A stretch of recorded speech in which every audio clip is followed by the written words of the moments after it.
ලෝකෙට මං අද අම්මා හොයාගෙන එනවා අම්මේ.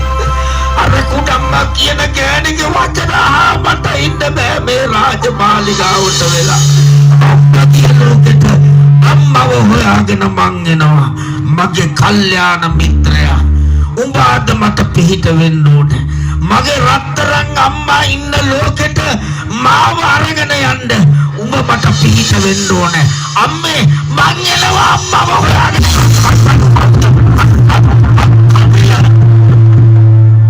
මොකද මනුස්සයම මට උවමනා දෙයක් කරගන්න ඉඩ නොදුන්නේ. ඔබතුමා මොකද මේ තනියමද රංග හදන්නේ?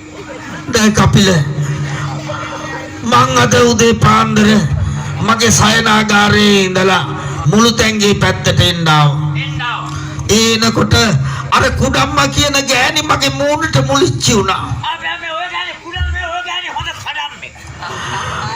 මම දැක්කා විතරයි මේ ගෑණි බිමට කෙල ගහලා තමයි මට බයින්න පටන් ගත්තේ. දැන් ඔබතුමා දකින්නකොට බිමට කෙල ගහලාද බනින්න පටන් ගත්තේ? ඔව්. මම දකින්නකොට මූණට කෙල ගහලා බනින්න පටන් ගත්තා. මොනවා? උඹට මූණට කෙල ගහලා බයින්න පටන් ගන්නෙ? ඔබතුමා ආශ්‍රය කරනවා කියලා දැන් මට සලකන්නේත් නෑ.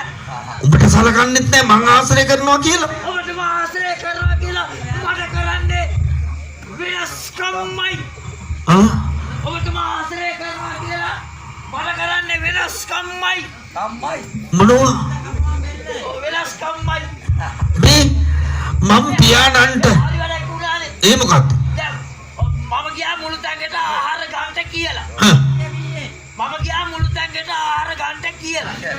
ඔව්. ඔබතුමා ආශ්‍රය කරනවා කියලා එතුමිය මට කන්න දුන්නේ දංකුඩේ. මොනවා තංකුඩ කන්න දුන්නා? අද දංකුඩ කෑවනම් හෙට වෙනකොට මුට්ටියක් කන්න වෙනවා. නෑ මම පියාණන්ට ගිහින් කී ගමනක් කිව්වද?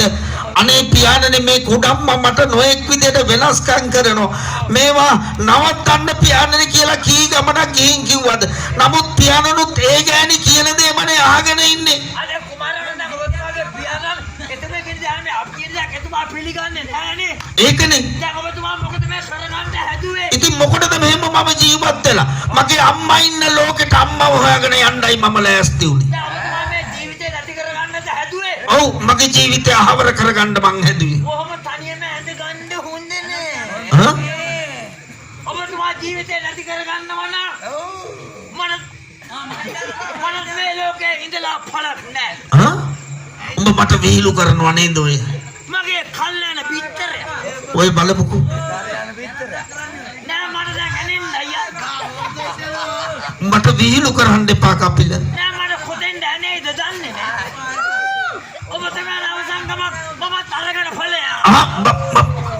මම බය වුණා අනිත් පැත්තෙන් යන ගත්තා කියලා.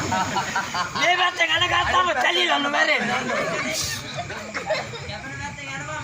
මේ මට මතක් වෙනවා මගේ අම්මා අවසාන හුස්ම හෙලන්න ඕන්න මෙන්න කියලා ඉඳද්දි අම්මගේ ළඟට මාව අඬ ගහගෙන කිව්ව එක කතාවක් කපිල. මොකද ඒ කතාව? එතන අම්මා කිව්වා පුතේ ගාමිනී මං තව වැඩි දවසක් ජීවත් වෙන්න නැති වෙයි. මම මැරුණට පස්සේ උඹ මේ රාජමාලිගාවේ හිටියොත් උඹට නොඑක් විදියට කරදර වෙයි. ඒ හින්දා මගේ රත්තරන් පුතා උඹ මෙහෙ ඉන්න එපා. මම මැරුණට පස්සේ උඹ ඵලයන් පඬුවස් නුවර පුරවරයට. පඬුවස් දේව මහරජතුමා කියන්නේ පුතේ මගේ ඥාති සහෝදරයෙක් වෙනවා.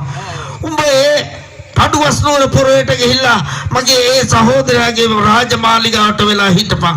මගේ අයියා කවදාවත් පුතේ උඹට වෙනස්කමක් කරන්නේ නැයි කිව්වා. ඒත් මම කල්පනා කරේ ඒ තැන්වල ගිහින් ඉන්න එක ඒ අයට කරදරයක් නේ. ඉතින් කුමාරයන් වහන්සේ දැන් මේ ඉන්න අපි දෙන්නටම කරදරයක් නේ. මම කියනවා මෙන්න මෙහෙම යෝජනාවක්. මොකද්ද? මම නම් කියන්නේ මෙහෙ ඉන්න නැතුව අපි දෙන්න එහෙ යමු කියලායි. දැන් ප්‍රශ්නේ තියෙන්නේ මටනේ. එහෙනම් මම පඬුවස් නුවර පුරවරේ බලාගෙන යන්නම්. උඹ පියාණන් සමග මේ දිගමඬු රාජධානියට වෙලා හිටපන්. හොඳයි හිටි. ඇයි? ඔබතුමා ඉන්නකොට මම මෙහෙම සලකනවා නම් ඔබතුමා ගියාම පස්සේ මම අමුයක් මලලා. අපි ඔබතුමා ඕනේ. අය හරි වැඩක් වුණානේ. ඒ මොකක්ද? මම රාජමාලිගාව දෙසින් මෙන්න මෙහෙම එනවා. රාජමාලිගාව දෙසින් මෙන්න මෙහෙම එනවා. එනකොට අපේ දේවින් වාස මූට මුලිච්ච වුණා. අනේ අපේ දේවින් වහන්සේ කියලා මම නමස්කාර කෙරුවා. හ්ම්. එතකොට ටොක කන ටෙන්. මොනවා? උඹට ඒ විදිහට තමයි සලකන්නේ නේද? ඔබතුමාට ඕනම තැනක මොනවද දෙනවා. හරි මං එක්ක යන්න ආවට කමක් නැහැ. හැබැයි මම විඳින දුකක් හරි සැපක් හරි විඳ ගන්න බලාපොරොත්තුව තමයි එන්න ඕනේ.